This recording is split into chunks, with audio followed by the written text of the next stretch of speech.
Ladies and gentlemen, at this time, please silence your cell phones.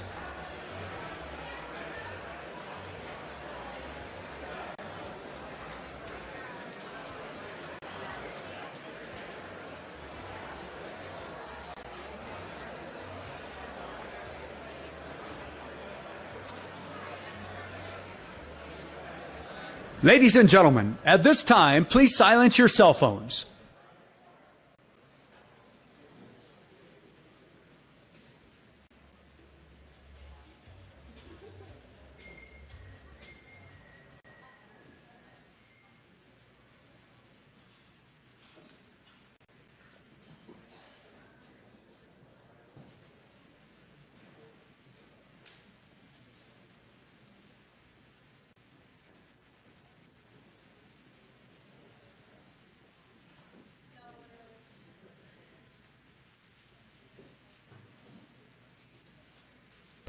Ladies and gentlemen, please welcome the co-chair of the Michigan Republican Party, Sonny Reddy.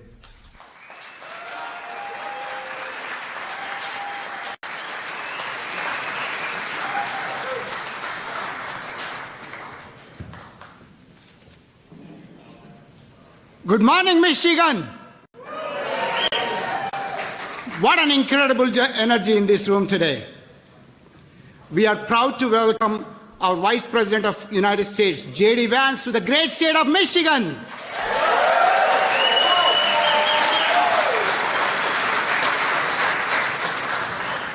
I want to start by thanking our Chairman, Jim Runstead, for his strong leadership. Chairman Runstead has been working tirelessly to unite our party and to make sure Michigan Republicans are focused on what matters most: winning, serving, and delivering results. Let's be clear, Michigan is not a battleground state. Michigan is the state that will decide the future of America. You agree?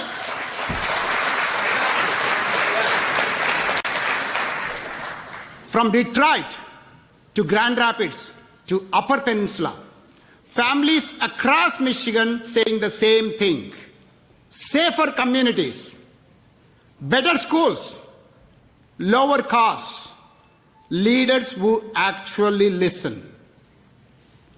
And that is exactly what the Michigan Republican Party stands for. Opportunity over dependency, freedom over control, and results over rhetoric.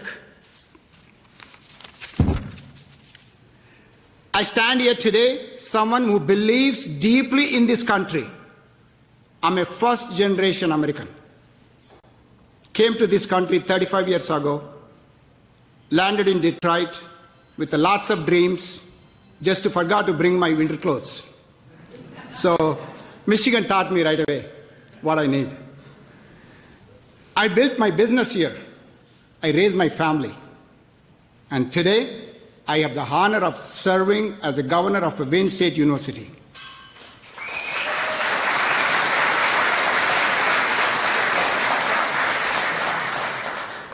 This country gave me everything. And that's why I am committed to giving back and making sure the next generation has even greater opportunities. To the young people here in this room, we need you. The Republican Party is not just the party of the past. It's the party of the future.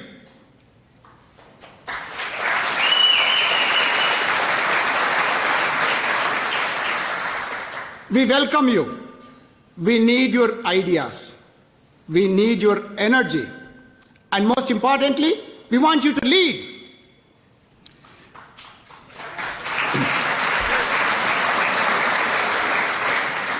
Michigan deserves leadership that understands real life. No politics as usual. And that's why movements like today matter. Because when leaders like Vice President JD Vance comes to Michigan, it sends a clear message. Michigan matters.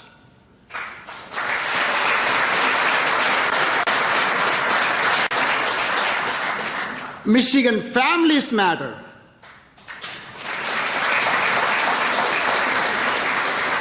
and Michigan's future matters.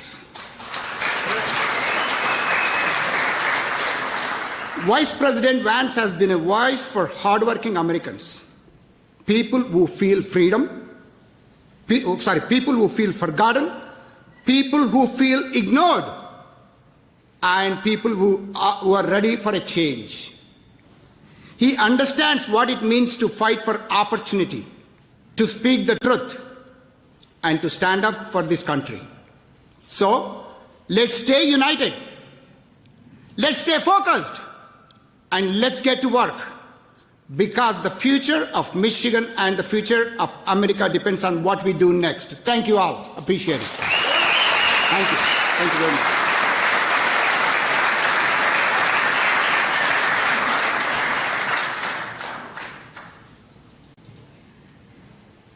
Ladies and gentlemen, please welcome Reverend Christopher Tommy.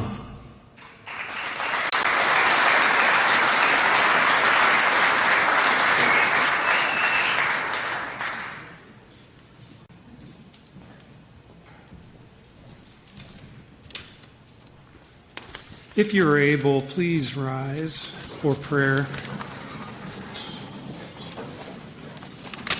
In the name of the Father, and of the Son, and of the Holy Spirit. Amen. Almighty and most merciful God, you have promised by your holy word to be ever near your faithful people. Certain of this, we know our needs are never hidden from you, and that your immeasurable love for a world lost in sin moved you to send your only begotten Son, Jesus Christ, to save us. We pray in his name, and so hear us this day. We need you. The onslaught of this world's evil is feverish. It demands our complicity in so much of its ungodliness. Help us, we pray, to be faithful to you. And when we fail, be gracious to us, granting your continued countenance. Be with the men and women who lead our government, namely President Trump and Vice President Vance. They are servants of the people. Continue to guard their hearts and minds, granting them wisdom that aligns with your good and gracious will. Grant that they would continue to preserve your moral and your natural law, and by their service maintain what is noble and right and true, thereby ordaining for this government to be called good. What's more, stir and equip all of us, the unelected, with the viscera to engage in the same as our vocations allow, in service to you and for the benefit of this great nation. Be with our service members at this hour. Casting the bright beams of your love, bring an end to all wars. As you desire, use us to restrain the hands that would seek to do evil. Employ us for the comfort of the afflicted, equip us to preserve and protect the innocent, and yet strengthen us to do all we can to hasten the day when peace is not merely hoped for, but known. All these things we petition through the merits and the mediation of your Son, Jesus Christ, the propitiator, the comforter, our blessed Redeemer, the only way of salvation, and the one who will come again in glory to judge both the living and the dead. According to such faith, remember us in your kingdom and teach all of us to pray. Our Father, who art in heaven, hallowed be thy name. Thy kingdom come, thy will be done, on earth as it is in heaven. Give us this day our daily bread, and forgive us our trespasses, as we forgive those who trespass against us. And lead us not into temptation, but deliver us from evil. For thine is the kingdom and the power and the glory forever and ever. Amen.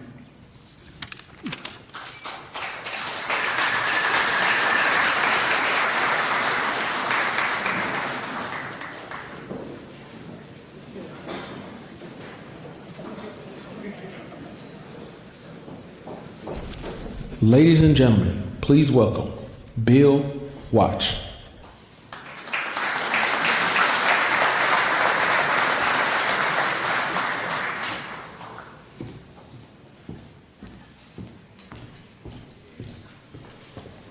Good morning. What a great day it is to be alive in America.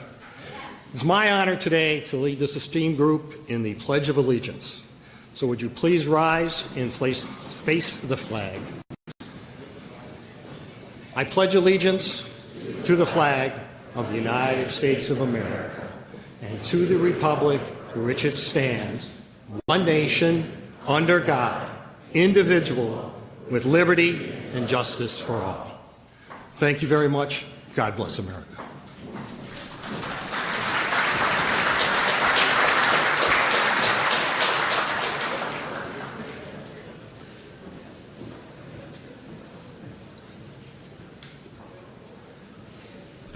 Ladies and gentlemen, please welcome Grace Covelli.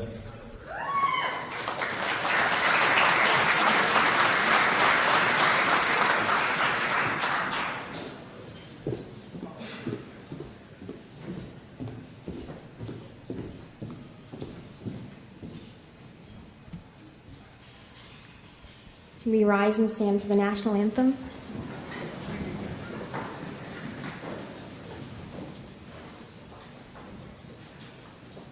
Oh, say, can you see by the dawn's early light what so proudly we hailed at the twilight's last gleaming, whose broad stripes and bright stars through the perilous fight o'er the ramparts we watched were so gallantly streaming, and the rockets' red glare, the bombs bursting in air, gave proof through the night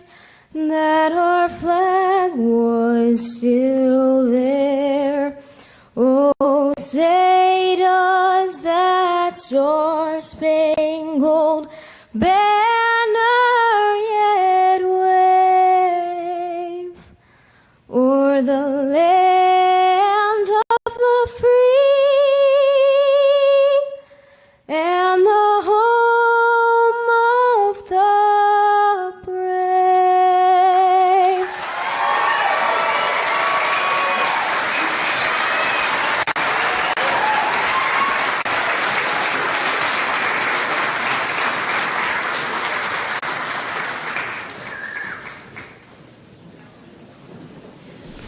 Ladies and gentlemen, please welcome Commissioner Frank Sample.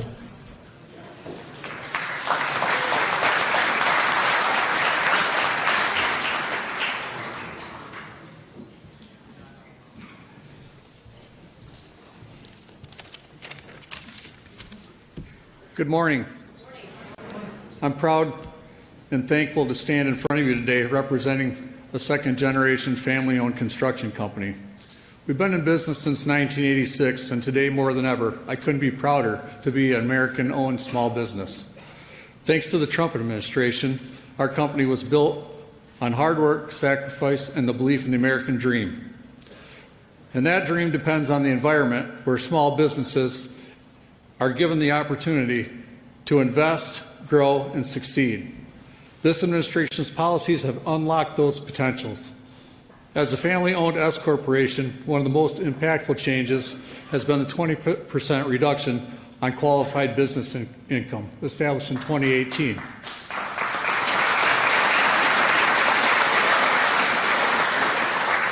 Having that made permanent in 2026, it gives businesses like ours something incredibly important: certainty. It allows us to plan the future, invest with confidence, and continue building for the long term. Another major benefit has been restoration of the immediate 100% depreciation for a construction company that is critical. It means we can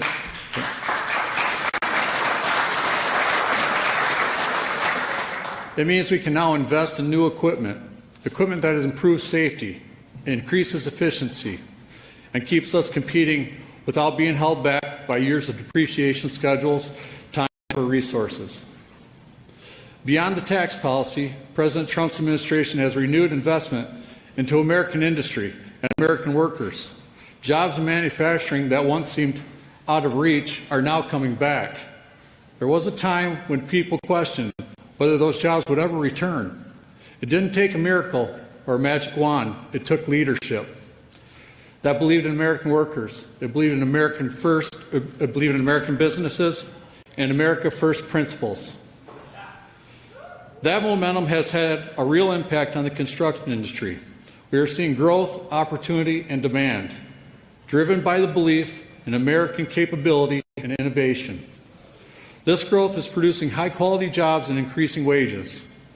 This administration has reinvigorated the American workforce by eliminating taxes on overtime.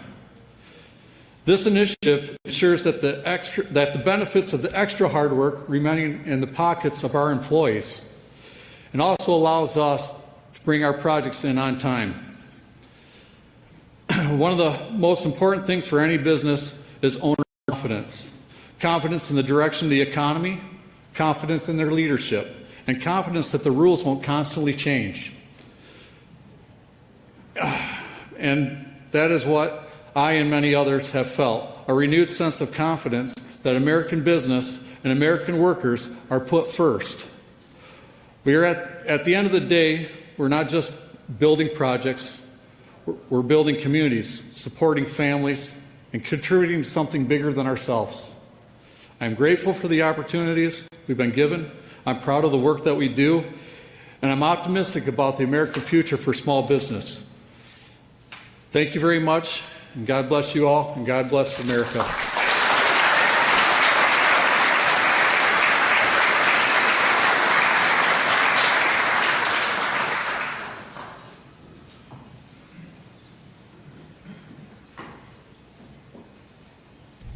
Ladies and gentlemen, please welcome Senator Ruth Johnson.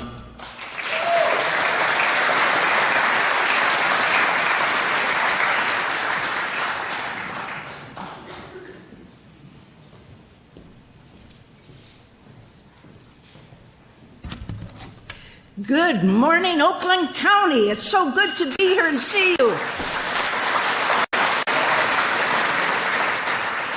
Who's excited to see Vice President JD Vance right here today?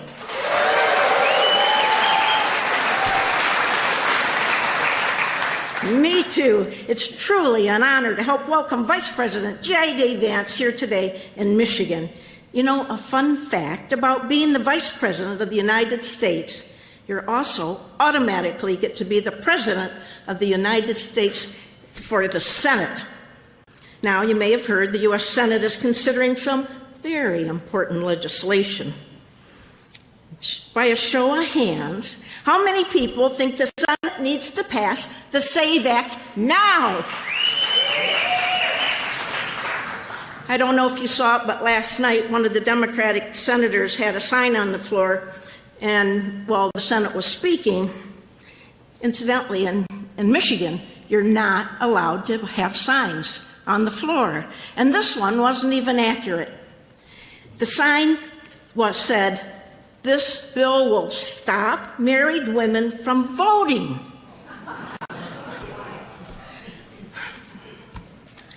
Now, I don't really remember reading that in that bill. Look, I know I'm preaching to the choir, but all they have against the SAVE Act is lies. That's all they have, all lies, to try to stop it.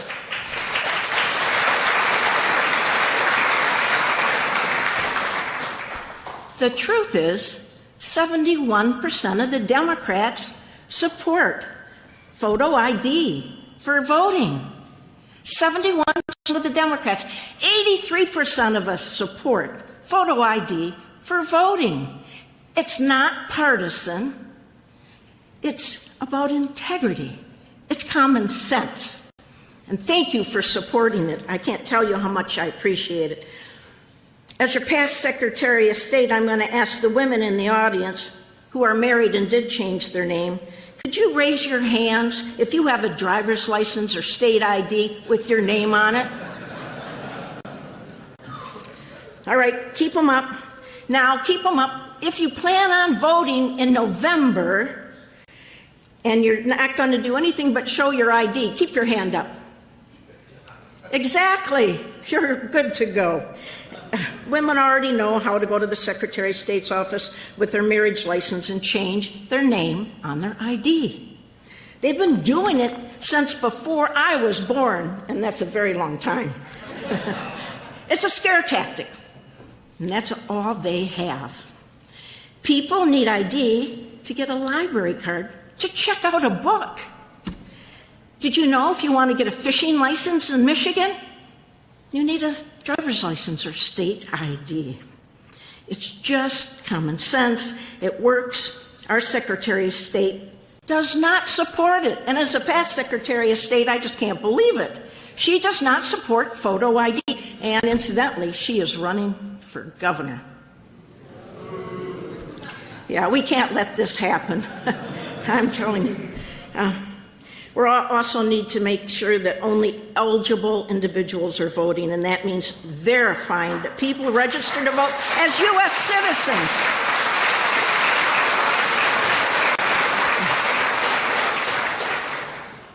We know non-citizens have voted in Michigan's 2024 election, and that vote counted.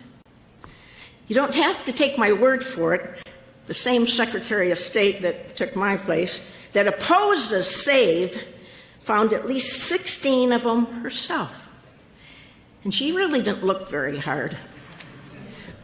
We're now having county clerks in recent months who are finding more non-citizens who are on our voting rolls who have voted in our elections. Back when I was Secretary of State, I worked with my staff to do an exhaustive search, and we found 3,505 non-citizens registered to vote. We currently have the Secretary of State that doesn't like photo ID to ensure that we stop non-citizens from voting, and this is a huge problem. It disenfranchises eligible voters when somebody else votes that is not. That's why polling showed that Republicans, Democrats, and independents agree people should show proof of citizenship to register to vote.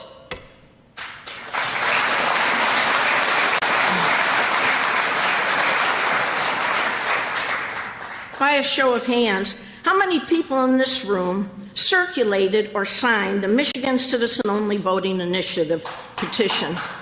Ooh, that's great. Thank you.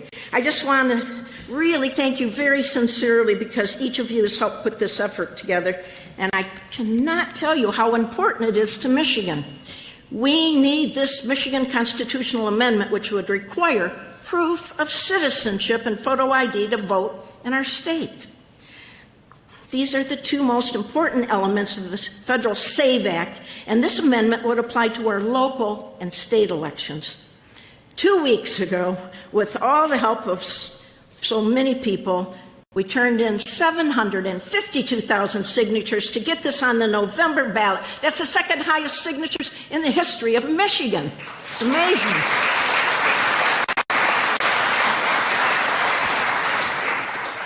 We could have never got it done except for we had 17,000 volunteers statewide, and every single person who took time to mail back those signed petitions. Truly, I think this shows how strong the support is in Michigan for election integrity. That's nearly 1 out of every 10 adults in our state who took time to sign the Michigan Citizen-Only Voting petition. Michigan needs citizen-only voting, and we need the SAVE Act now.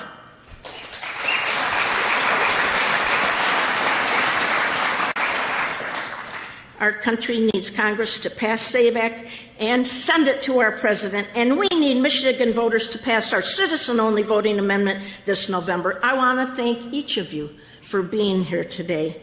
I want to thank you for your leadership, for your work, and making America even better. Thank you so much.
Touching more.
be here with all of you. I've had the opportunity in the last 14 months to work closely with President Trump.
A very special woman walk into this venue with us.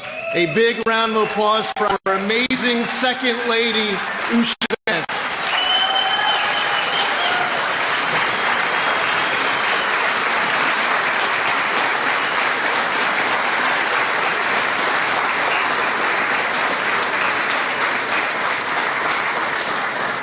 Now save a little bit for our next speaker.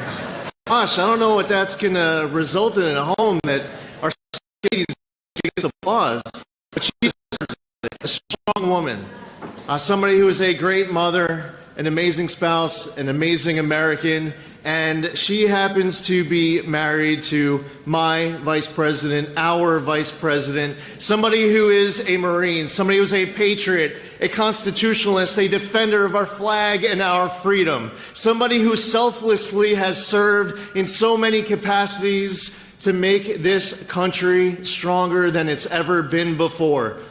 I've had the opportunity to call him a friend.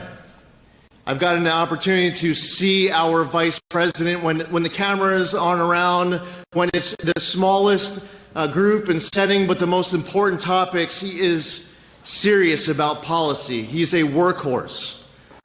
He's someone who makes the entire administration stronger every day with his courage, with his talent, his experience, and his wisdom. Ladies and gentlemen, we are so fortunate and blessed to be able to call this man our Vice President, and for County, Michigan. Let's all give a big round of applause in welcoming, in greeting, our Vice President of the United States, JD Vance.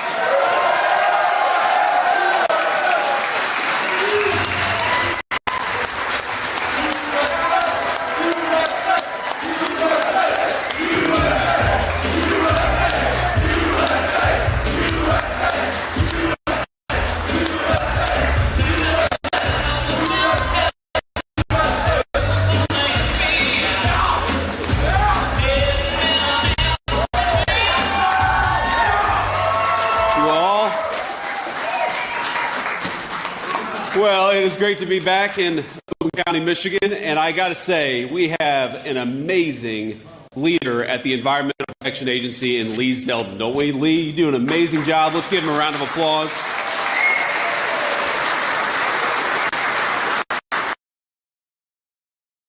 Seats, take your seats. You're a politician with a microphone. I'm going to be up here about 3 hours, so we don't want anybody fainting. But here we've got a leader at the EPA who recognizes that we've got to protect American clean air, clean water. Of course, we all want a safe environment for our kids, but we can do that while still having the strongest economy anywhere in the world, and that's exactly what Lee Zeldin has done for us. He's been good for Michigan workers. He's been good for Michigan families. He's been good for building and making things in America because he recognizes that crazy regulations, just as President Trump recognizes, we're never going to rebuild the American dream. So, Lee, thank you for all you do, and for the room, which I hope is most of you, or at least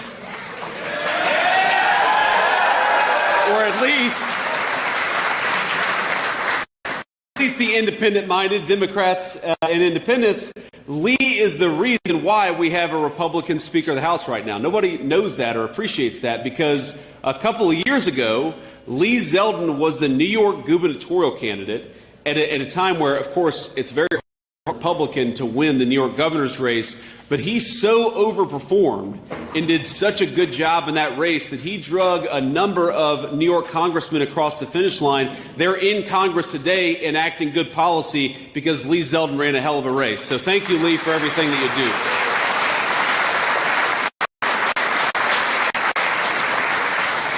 Now, just on a personal note, I am very, very grateful, and I appreciate the warm welcome you guys gave to our wonderful second lady, my lovely wife, Usha Vance. Thank you, honey, for being here.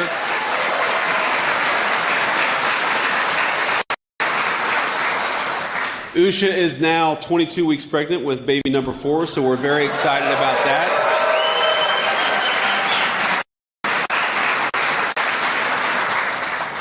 And I remember when we decided to run for vice president, I said, honey, I really want to have a 4th kid. And she said, well, you can become vice president or you can have a 4th baby. But ladies and gentlemen, I am persuasive because I got both. But let me just say on one other personal note, so we left Washington this morning, which has the craziest weather anywhere maybe I've ever lived in my entire life. Washington, D.C., it's, the weather in 10 minutes because it's going to change.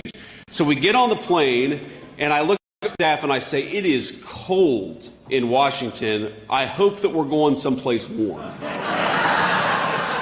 And they said, well, we're going to Michigan. And I said, oh. I bet it's not warmer in Auburn Hills, Michigan, but you know what? Cold weather makes hardy people. It makes great American workers, and this is the hardest working state.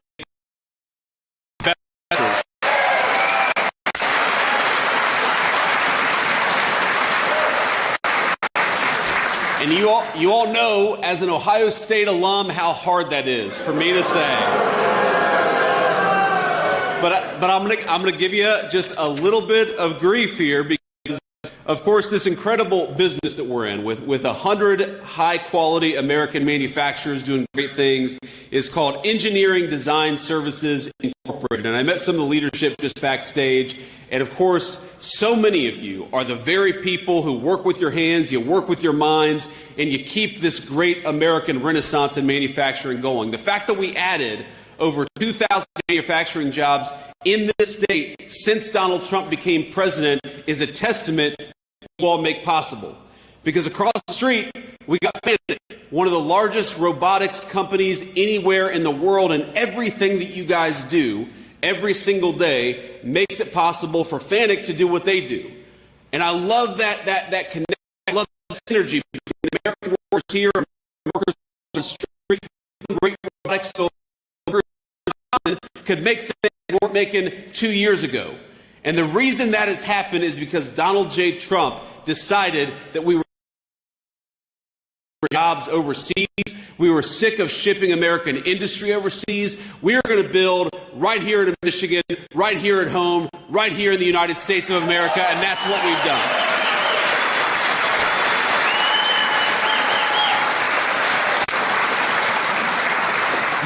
Now that said, as proud as we are of the great robotics happening right here and across the street, know that you all should be very proud of this. You know, Michigan is the #2 state in educational robotics adoption. I didn't know that until I was talking with somebody backstage. The #2 state out of 50. And this is where the grief comes in. Guess what's #1?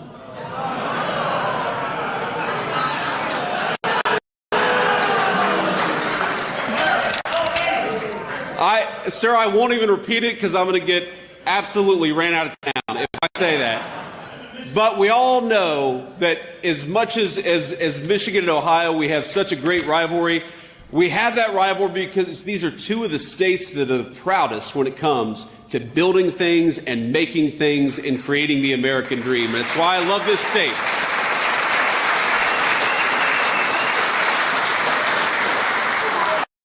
But I want to talk a little bit just about what the President of the United States and the entire team has done with the auto industry in the great state of Michigan. I know we're not in an auto plant, but this is an economy that depends on American automobile manufacturers, and it's one of the things that I'm proudest of that we did. We inherited a country where Joe Biden and the Democrats were trying to wage war against our American automakers. They were creating thousands and thousands of pages of new regulations. They were going to war against American energy.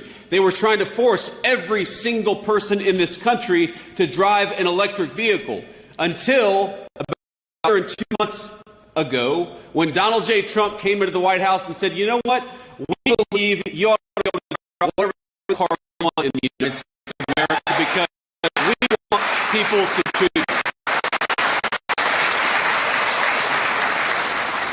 So here's a statistic for you. In 2025, last year, new U.S. vehicle sales rose by 2.4%, which is the biggest jump in American-made automobiles since 2019, the last time Donald J. Trump was president. We've seen just in the last 6 months, we've seen the effects of our tax policy start to make its way into the Michigan automobile industry. You know, those working families tax cuts that Lee helped get passed and John James and so many of our great Michiganders, that is real money in your pocket. For businesses, that means they can hire more, that means they can create more jobs, that means they can invest more in our great country. Those working families tax cuts mean no taxes on Social Security. If you like no taxes on Social Security, remember, Republicans made it happen in Congress. If you like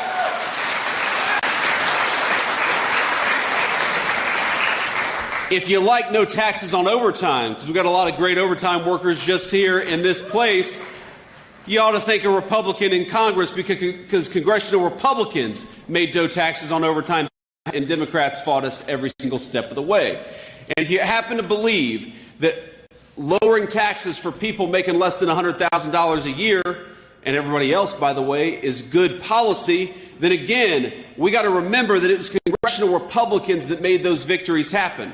And I happen to believe, I'm fundamentally, I think a lot of you know this, I'm an optimist about this country. I think that we have great Democrats, great Republicans, great independents, but the Democrats in Washington, D.C. are a different breed from the Democrats that exist in most of the rest of the country.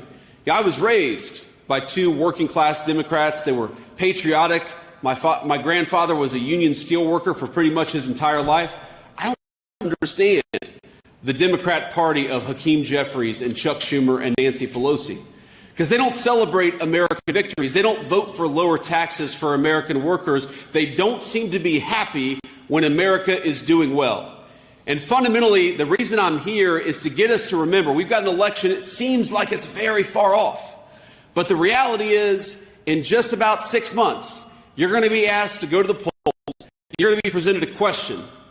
Do you support the party that fights for fraud and illegal immigration? Or do you support the Republican fraud and illegal immigration?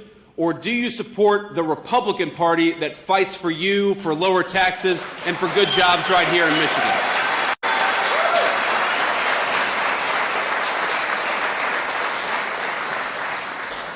And I want to make sure I read off, things that I learned about just on the airplane that are happening to this incredible state. You know that Detroit Diesel, one of the biggest engine manufacturers, announced it was adding a third shift and recalling laid-off workers that had been laid off last year. Why do you think that happened?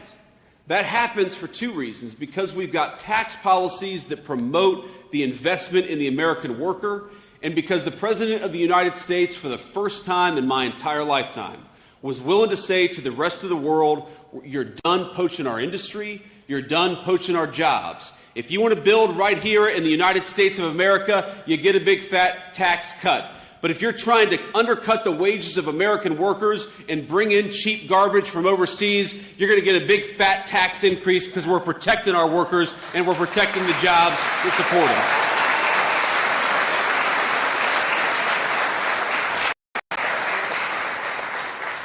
So we eliminated the EV mandate. We eliminated a lot of the taxes that made it hard for us to invest in our communities. We had a President of the United States who was willing to go to war against those foreign companies and those foreign countries who are undercutting the wages of American workers.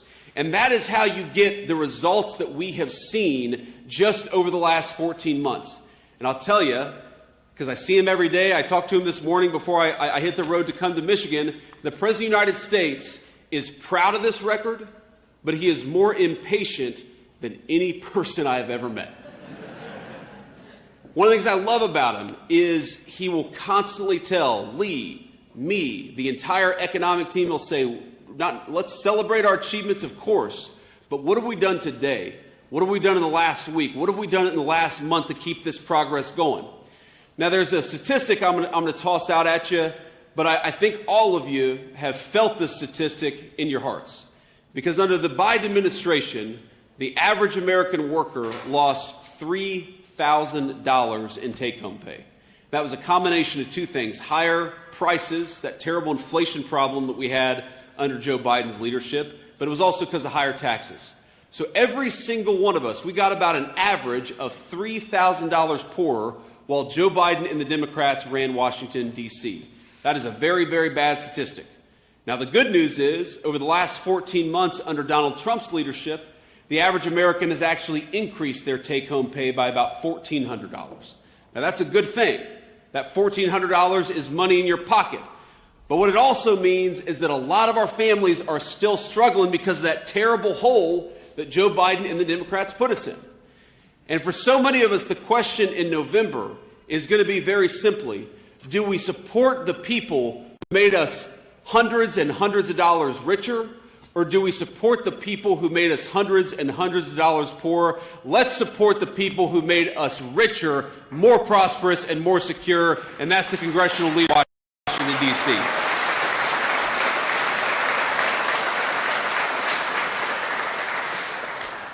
Because here's the thing, I landed, I don't even remember which airport we landed in, but it was about a 20-minute drive from there to here. And I was looking around and I was thinking to myself, again, this is why, even though I'm an Ohio State guy, I love this state, it reminded me so much of my hometown. You've got some of these beautiful old homes that I saw.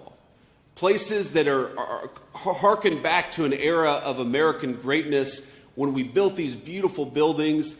And some of them looked amazing. And some of them, let's be honest, looked like they were struggling. I drove through some areas that were clearly struggling. realized that America sold the highest order for my entire life.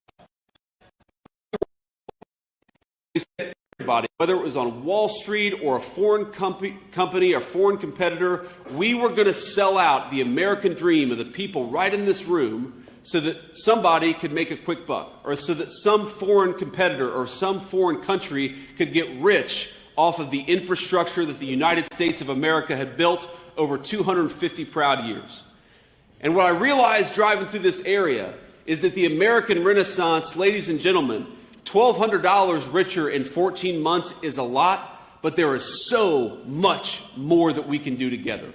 There is so much more to be built, so much more to be reclaimed, so much more to be made anew in the United States of America. But it's not going to happen by going back to the failed policies of Joe Biden and Nancy Pelosi. It's going to be by doubling down on the policies of Donald J. Trump and the people who love this country.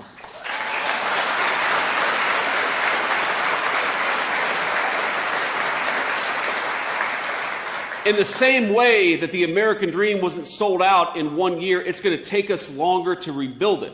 And what is really at stake in this election in November is fundamentally, we've done so much good, and we've built so much, and we've been able to do a lot for the American people, but the Democrats threatened to take us straight back to where we were just a few short years ago. And we all know the economic statistics. We all know the fact that we felt it in our pockets, that everything from groceries to our home electricity bill was going up at a level that it hadn't gone up in 40 years under Joe Biden. But it's not just that.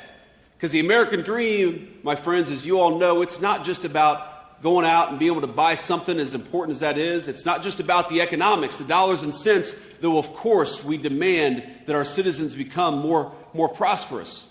It's also about peace and security. It's about being safe in your own home. It's about what I think of as a classic American idea that just because you grew up in a poor family like mine doesn't mean you shouldn't be able to walk down the street in safety and security in your own country.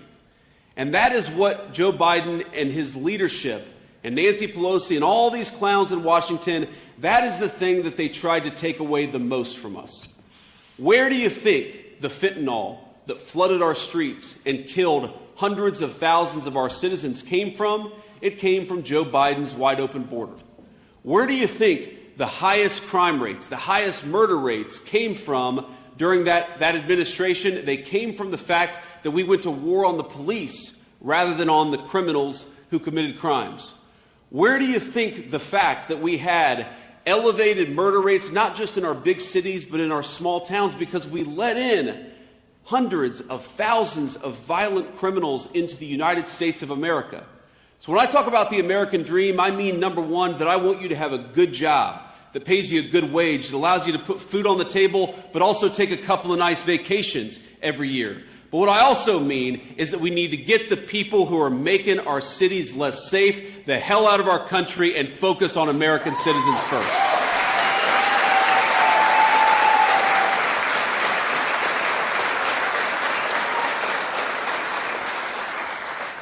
Because as much as we have achieved and as much as I'm proud of what we've done over the last 14 months, the Democrats threatened to take us right back to where we were the last time that they had control of the government. Think about it. Think about the State of the Union address. It feels like forever ago. I think it wasn't even a month ago. And as you all know, I have a very unique perspective on the State of the Union address, right? I'm the one person, the president's obviously talking, and I guess me and Mike Johnson, the Speaker of the House, are the two people who just get to see the Congress. We don't have anything to say. You stand up and sit down probably 150 times. But, it gave me a perspective on what's going on in our country. I should say what's going on in our capital more than what's going on in our country, because I realized that there is such cowardice in Washington, D.C., in the political leadership in Washington, D.C. I've never seen anything like it. So you may remember this line. If you don't, I'll repeat it for you. But the president said something to the effect of, I'm paraphrasing a little bit, but he said something like, if you believe that it's if you believe that the government ought to put American citizens first rather than illegal aliens, stand up and cheer. Okay? And every Republican and like 3 or 4 Democrats stood up and cheered. But what was funny is not just that the Democrats were sitting on their hands, it's that they were all looking around. Like, what do we do here? And what kind of a person is elected to serve in congressional leadership and has to look around at their peers rather than stand up and clap for the basic idea that the American government should be fighting for you, not people who are fraudulently in our country? What kind of a person can't stand and clap for a 6-year-old girl who was hugging her father because she was, a little nervous, she was in the public spotlight, but we were celebrating this 6-year-old girl because she had survived a criminal attack from an illegal alien who shouldn't be in this country. And the Democrats couldn't stand and cheer at that. And the thing that I took away from that is much more than any political issue, any policy issue.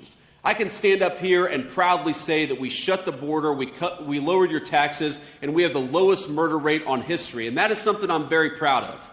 But you know what I'm more proud of? That I am part of a political movement that is fighting for each and every single person in this room. Doesn't mean you're always going to agree with us. Doesn't mean you're going to agree with everything that congressional Republicans do in Washington, D.C. But what I do know is that they wake up and they think, how can we best serve the people of this community and the people of the United States of America?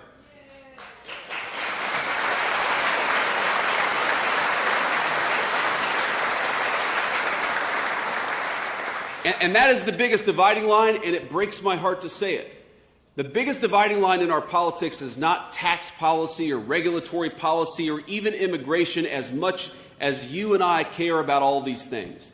The biggest dividing line in our country is that we have in Washington, D.C., one political movement that is dedicated to fraud, to illegal immigration, and to making sure that this country is safe for them rather than safe for us.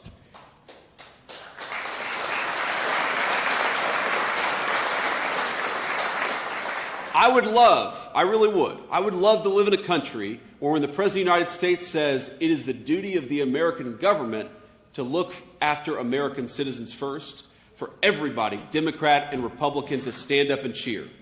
But my simple request is that until we get to that moment, until the Democrats can cheer for the idea that the government fights for you, until the Democrats can cheer for the fact that the government should be lowering your taxes, until the Democrats stand and cheer for the fact that the border ought to be closed and we ought to get the cartels out of our country, do not send those crazy people or any more of them to Washington, D.C. Support the people who fight for you, and that is Donald J. Trump and the entire leadership of this party.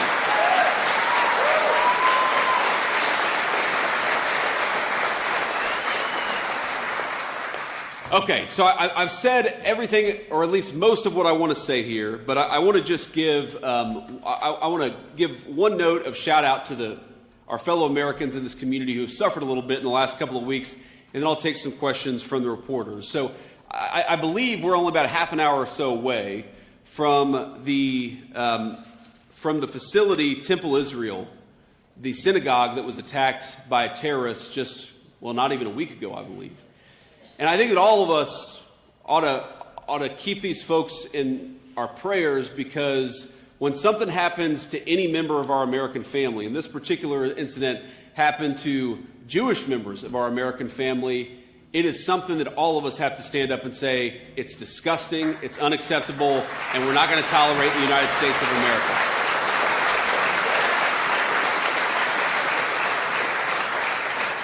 So I hope all the folks from Temple Israel know that we're praying for them, we're thinking about them, from the President of the United States, the Vice President, and everybody else.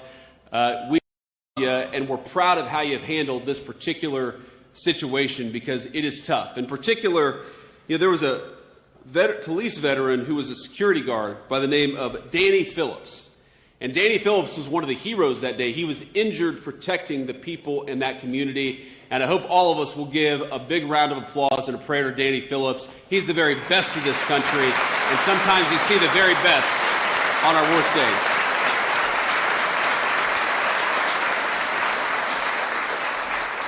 So with that, I will say thank you all for having me. The fun is not over yet. We'll take a few questions from the reporters, but if we could, what I'd like to do is start out with the local reporters first, and if we have time, we'll get to the national reporters after that. Okay, go ahead, guys.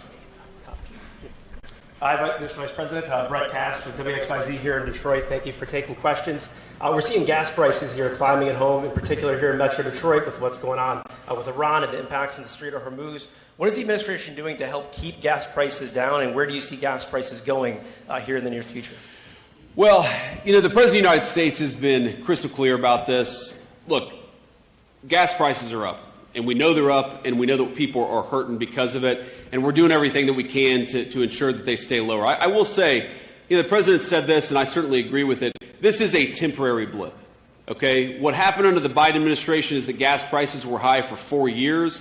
Gas prices are higher right now, and frankly, they're not even as high as they were during certain parts of the Biden administration because of what's going on in the Middle East. It's not going to last forever. We're going to take care of business. We're going to come back home, and when that happens, you're going to see energy prices come back down to reality. But in the meantime, we got a problem. We know that we have a problem. We're doing everything that we can to address it. A couple of steps that we've taken just in the last couple of weeks is that we actually worked with a lot of our allies all over the world who are suffering from this, frankly, more than we are, because unlike the United States, where we've pursued an energy dominance agenda, you've got a lot of people all over the world who have focused on a lot of green energy scams, and they're hurting a lot more than we are. So as much as we got to focus on getting these gas prices down, the reality is overseas they're feeling it far worse than we did because we've taken the steps to protect our energy economy. So, for example, what we did working with these allies is we released hundreds of millions of barrels out of all these petroleum reserves so that we could put some downward pressure on prices. We're working on a number of things. In fact, a couple of things that I think will be announced in just the next 24 to 48 hours. I don't want to get ahead of the president on that, but we recognize this is an issue. We are fighting against it, and we promise that when this conflict draws to a close, when this operation draws to a close, we're going to see those energy prices come back down to reality, because that's what the president promised to do. He delivered an energy dominant agenda. It's made us much more secure in the face of these things. But yeah, we've got a rough road ahead of us for the next few weeks, but it's temporary. Next question. Remington Hernandez, News Channel 3 in Kalamazoo. The Gordie Howe Bridge is not too far from here. President Trump has made some comments about trade with Canada. For manufacturers here in Michigan, that bridge will be a lifeline to get products over the border. Do you think that the president has taken the right steps with Canada in regards to the bridge, and do you think that it should open on time? Well, the president's attitude to Canada is they are an important ally. They're an important trading partner, especially for folks in this region of our country. But Canada has taken advantage of the United States of America for far too long. And they've taken advantage of the United States in a couple of different ways. Number one, they have allowed us to subsidize their entire military, their entire security. Canada pays virtually nothing, at least until a couple of years ago, for their own security, which means we had to foot the bill for that security. Is that fair to you and your kids that you have to pay for the military of a foreign country? No. So the President of the United States said to the Canadians, number one, you guys got to take your own security more seriously. You're always going to be an ally, but why don't you have a little bit more self-sufficiency? And I think that makes complete and total sense. The second thing the President said is, if we're going to be true friends, you have to treat our workers as fairly as we've treated Canadian workers for 40 years. Again, we have let so many people over the entire time that I've been alive take advantage of the United States of America. The president said, if you're going to apply a tariff to our goods, we're going to start applying a tariff to your goods too. It's basic fairness. And that's what we've done. And our hope with Canada, and I think we'll get there eventually, is we're going to get to a point where Canada treats our workers fairly, we treat their workers fairly, and they're going to be a true ally and a true friend, not somebody who's taken advantage of us, which is what they've done for most of my life. Thank you. Next question. Will Jones from Local 4, with the ongoing war with Iran and the recent attack that you just mentioned on a synagogue not too far from here, what is being done to keep Americans safe here at home? Yeah, a very good question. I believe that Tulsi Gabbard and John Ratcliffe are actually testifying before Congress right now to talk about some of these issues. So let me just say that it is an obsessive focus of the entire U.S. government to understand where the threats are, where people might attack innocent Americans, and what we can do to address it, to get ahead of it, and if, God forbid, something does happen, to respond to it as quickly as possible. And there's a whole host of things that happen. Look, we're monitoring, some classified stuff, some phone calls, things like that, so that we can try to figure out when foreign actors want to come into our country to commit acts of terrorism in the United States of America. We've got the FBI searching for people who have come in, usually illegally, to the United States of America, who might wish the United States ill will. We're continuing to get illegal criminals out of our country, because those are very often the people who commit acts of violence against the United States of America, against our people. So there's a lot that we're working on. You knock on wood, I think that we've had a very good track record with security under the Trump administration. We've got murder rates as low as they've ever been. But the only way to stay ahead of this stuff is to keep vigilant about it. The unfortunate reality is there are always bad people out there. Again, very many of them outside of our country who are trying to come in. They're always going to be there. What you need your government to do, what you should expect your government to do, is to stay on top of it and keep you as safe as possible. That's what we try to do every single day. Thank you.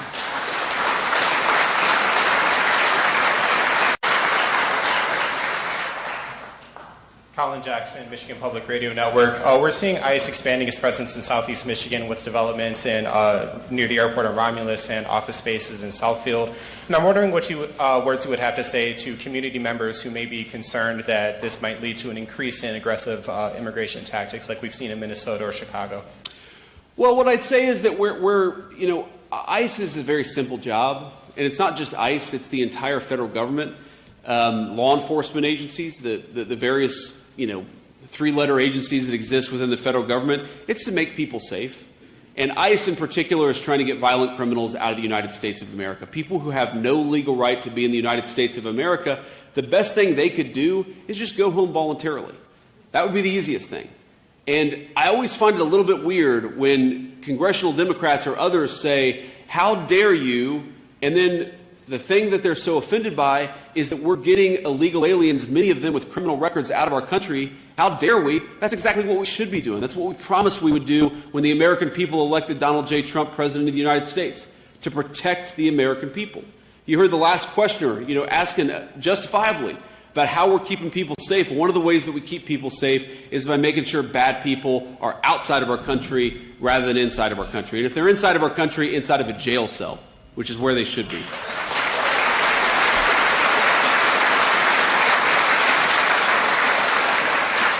But on this issue of, they're worried about, I forget how you phrased the question. You said they're worried about aggressive enforcement.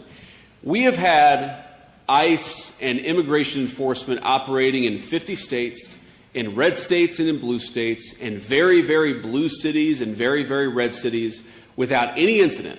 And the two exceptions, maybe three exceptions, are where? Minneapolis, Chicago, and Los Angeles. Because in those three states, the local political leadership said, do not cooperate with getting violent criminals out of our state or out of our city. Now, I don't understand that. If I'm living in suburban Minneapolis and I find out there's a sex offender, illegal alien living 3 blocks away from me, I'm going to be calling the police and saying, get this person out of my country. But unfortunately,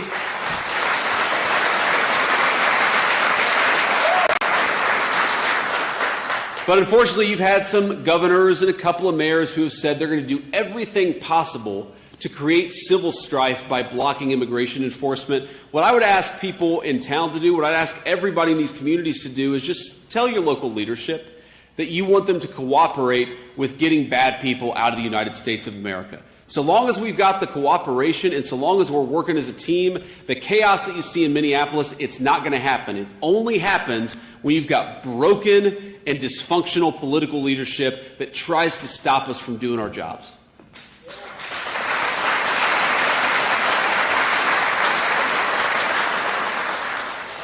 Thank you for taking questions, Mr. Vice President. Craig Mauger from the Detroit News newspaper here.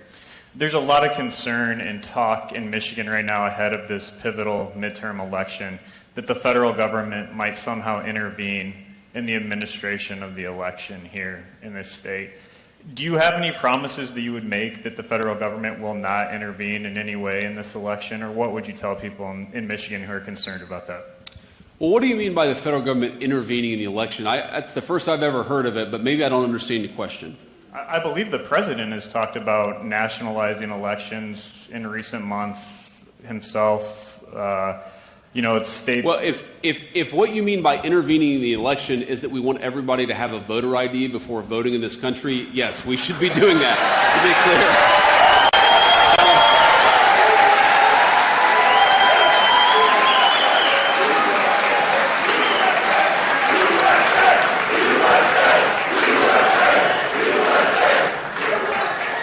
I mean, if by what you mean is, Marco Rubio has like 5 jobs, is the president going to send Marco Rubio to Michigan to be a ballot counter as his 6th title? I don't think so. I haven't talked to the president or Marco about it. But look, there's a lot of scare tactics, and there's a lot of scary language floating around there. The president and I have been working very hard, and we actually got a good vote yesterday in the United States Senate on the Save America Act, which is a very simple piece of legislation that does a number of things. But one of the things it does is actually establish this very simple principle that if you're going to vote in a federal election, you ought to show identification before you do so. I think that's very much common sense.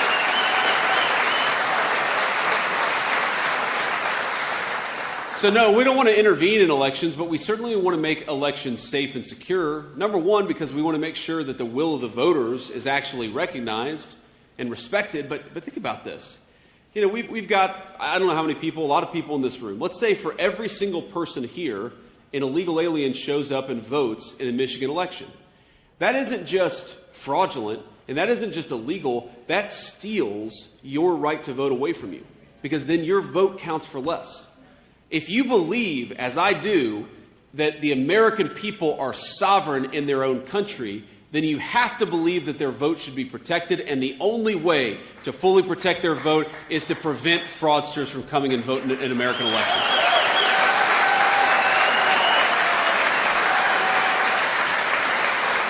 Okay. And we'll take just one more question. Hello, Mr. Vice President. Ben Solis, Michigan Advance. Joe Kent resigned from his post over his objection to the war in Iran. He was among those Republicans who was pretty dedicated to Trump's agenda and the MAGA movement.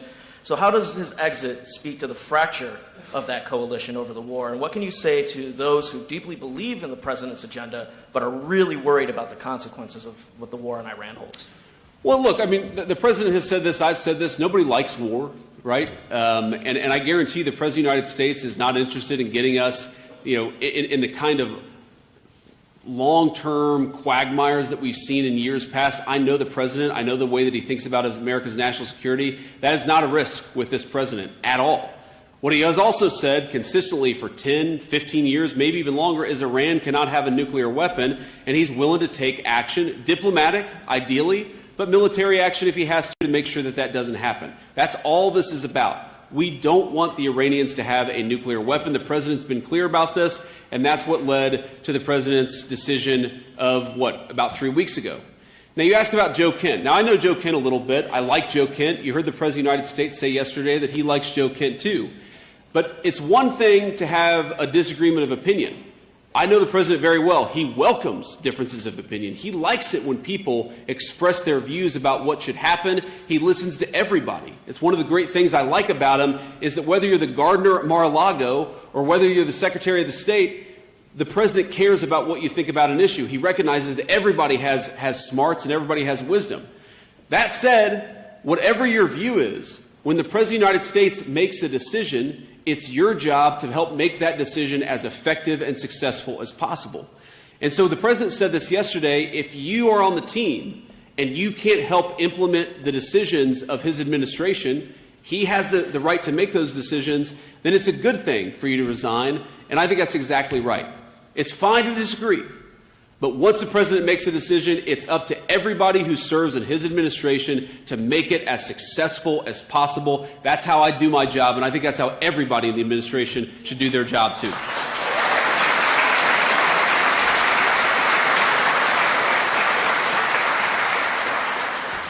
So let me just say this on a closing note here. We're here in the great state of Michigan. I'll head back to D.C. this evening.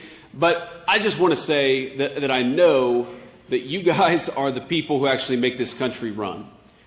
A very formative moment for me, just for a lot of reasons, in part because all of our leaders went completely insane, was the COVID pandemic. And remember how they shut everything down? And I kept thinking to myself that I knew a lot of people who worked in manufacturing. I knew a lot of people who continued to go to work because they didn't have any other choice.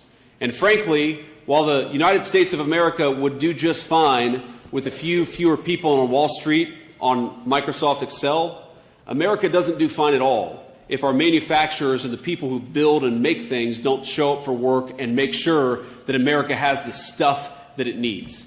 So one of the ways that we think about our administration, one of the ways that we think about our goal is that we serve you. You fought for us for long enough. We have to fight for you. You've done your job for the United States of America, and you're going to keep on doing it. It's time to have a government that works for you. Now, I mentioned this earlier. For my entire life, the story of my hometown was another factory closed. Another place that provided good jobs to the moms and dads of my friends was going overseas. Another family that faced financial stress because mom or dad lost a job was getting divorced because of the financial pressures created by stupid policies coming out of Washington, D.C. And I just want you to know, I said this the first time I ever spoke as the vice presidential nominee, and I'll repeat it right now, I will never forget where I came from. Part of what we're trying to do, the biggest part of what we're trying to do, is stop the bleeding and reverse it to where factories were closing down for my entire life. Now factories are being built back up. Where engine manufacturers were shutting down shifts, now they're adding shifts. Where people are hiring instead of firing our great American workers. That is what we're trying to do in the Trump administration. In 14 months in, I think that we've got a lot to be proud of and a lot to build on and a lot to keep working at. But I just want you to know, thank you, but I just want you to know that no matter what you see come out of Washington from the crazy radicals, no matter what the media reports on and tells you, the President of the United States sends this message and the Vice President of the United States agrees with it wholeheartedly. You are the beating heart of the United States of America, and the Trump administration will never stop fighting for you every single day. God bless you all, and thank you for having me.